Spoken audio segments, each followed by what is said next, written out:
Hello बच्चों, तो कैसे हो सब? बढ़िया। बच्चों, आज जो एक नया टॉपिक से हम लोग रूबरू होने वाले हैं, उस टॉपिक का नाम है वन डायमेंशनल मोशन।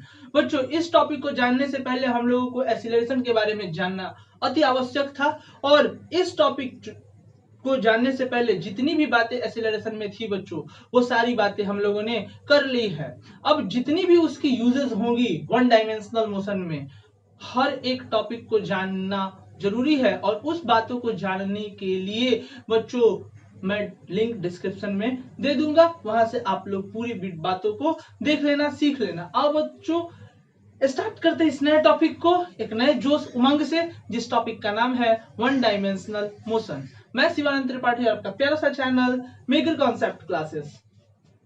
तो बच्चों टॉपिक थोड़ा हेडिंग देंगे, वन डी मोशन। टॉपिक डालेंगे वन डी मोशन। बच्चों वन डी मोशन कब होगा? तो एक बात बताए हैं, एक्सीलरेशन का जो अपना फॉर्मूला था वो क्या था?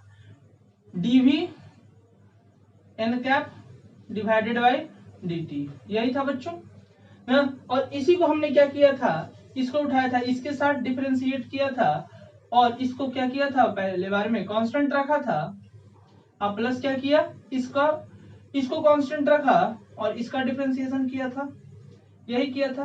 बच्चों जब कभी भी वन डी मोशन होगा तो ये वाला जो पार्ट है हमारा, जो एन वाला पार्ट है, ये वाला वैल्यू क्या हो जाएगा? जीरो हो जाएगा। अब पूछोगे सर क्यों जीरो होगा? अब जरा बात बताओ, ए एन, इसी को हम लोग ए एन कहते थे, और इसी बात को सॉल्व करने से वैल्यू क्या आता था? वी स्क्वायर बाई आर आता था। और आर अनडिफाइंड होता है बच्चों। आर क्या होता है? अगर हमारा वन डी मोशन है तो वन डी मोशन क्या, जो भी मोशन होगा वो किस पे होगा? स्ट्रेट लाइन पर होगा। और जब कभी भी मोशन हमारा स्ट्रेट लाइन पर हो रहा होगा तो स्ट्रेट लाइन का रेडियस कितना होता है?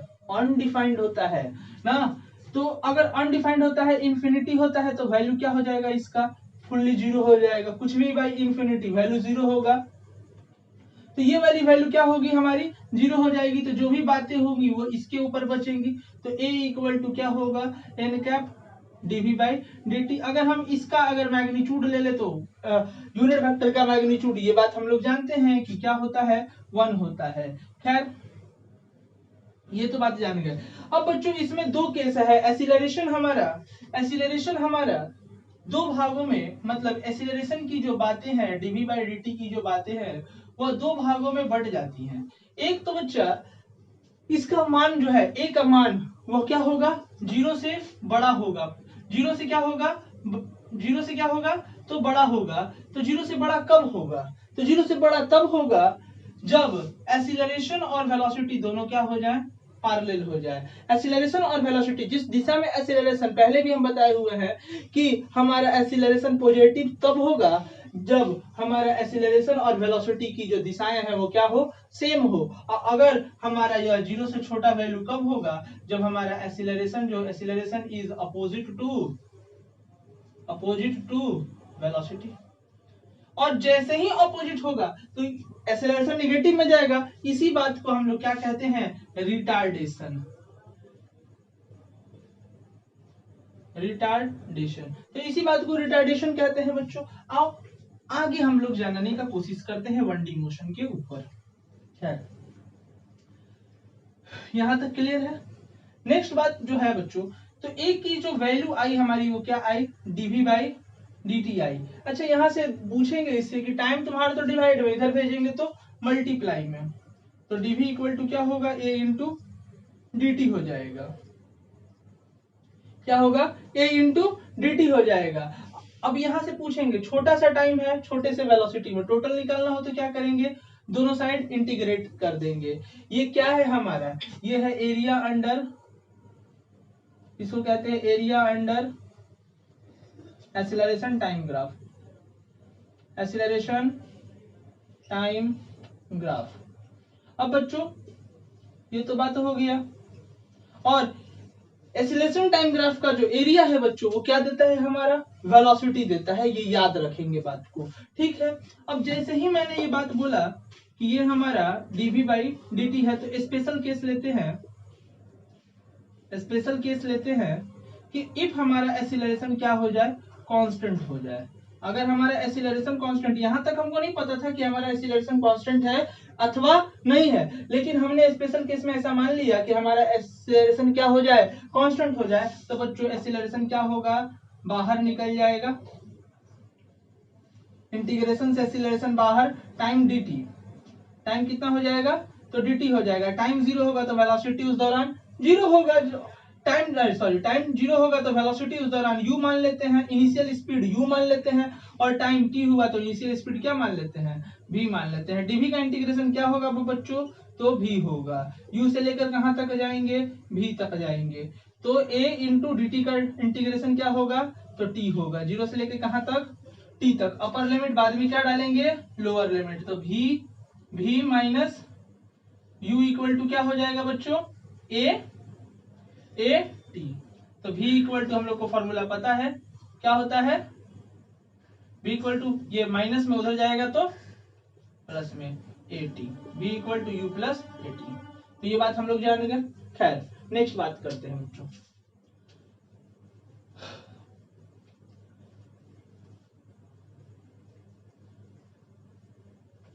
नेक्स्ट बात आते हैं, जरा सीखते हैं। एक चीज हम लोग जानते हैं कि v इक्वल टू क्या होता है बच्चों, वेलोसिटी इक्वल टू होता है displacement upon time, displacement upon time होता है, यह टाइम डिवाइड में इधर जाएगा तो मल्टीप्लाई में, बिल्कुल सत्य बात है। अब हम लोग बोलेंगे कि यह छोटे से टाइम में छोटा सा डिस्प्लेसमेंट टोटल निकालना है, तो क्या करेंगे, बिल्कुल सही, दोनों साइड इंटीग्रेट करेंगे। तो ये क्या है हमारा, ये है हमारा एरिया अंडर, बोल पूछेंगे ये तुम क्या हो भैया, तो बोलेगा area under velocity time graph, velocity time graph है ये अपना। खैर ये ठीक है, area under velocity time graph है। अब बोलेंगे special case, special case, special case में क्या लिखा, मैंने लिखा कि इफ एक्सीलरेशन क्या हो जाए हमारा बच्चों, कांस्टेंट हो जाए। अगर बच्चों हमारा एक्सीलरेशन कांस्टेंट हो जाता है तो पूछोगे सर यहाँ पे तो एक्सीलरेशन है नहीं, तो फिर कांस्टेंट कैसे, अभी हमने पढ़ाया बच्चों फॉर्मूला, v इक्वल टू क्या होता है, u प्लस at। तो ये वाली v की जगह पर ये पूरी शब्द को लिख सकते हैं, तो लिख देंगे, तो क्या हो जाएगा, डिस्प्लेसमेंट ds इक्वल टू, ये वाली पूरी शब्द को उठाएंगे यहाँ पे लिख देंगे, तो u इंटू u प्लस क्या है अपना, u plus at into dt है बच्चों।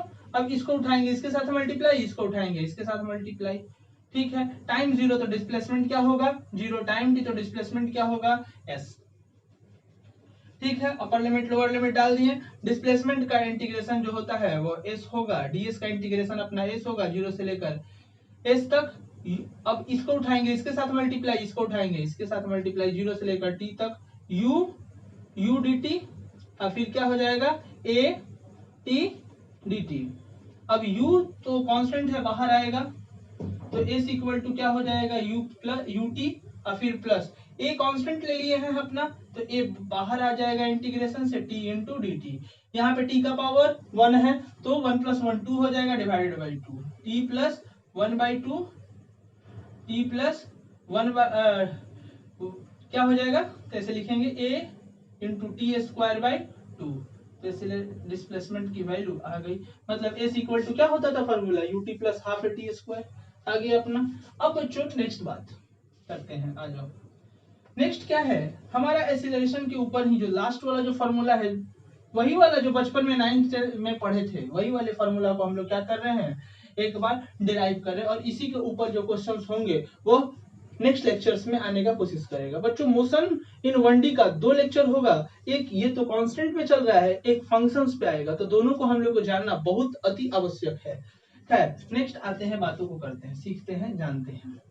बच्चों अगर एक्सीलरेशन इक्वल टू अगर हमारा होता है dv बाई dt, ठीक है, एक्सेलरेशन इक्वल टू ये फॉर्मूला हम लोग जानते हैं क्या होता है, dv बाई dt होता है। हमने अपने मन से, मैंने क्या किया, अपने मन से ऊपर नीचे ds बाई ds से मल्टीप्लाई डिवाइड कर दिया, ऊपर नीचे क्या किया, ds बाई ds से मल्टीप्लाई डिवाइड कर दिया, काटेंगे तो फिर वहीं पे पहुंच जाएंगे, dv बाई dt पे पहुंच जाएंगे।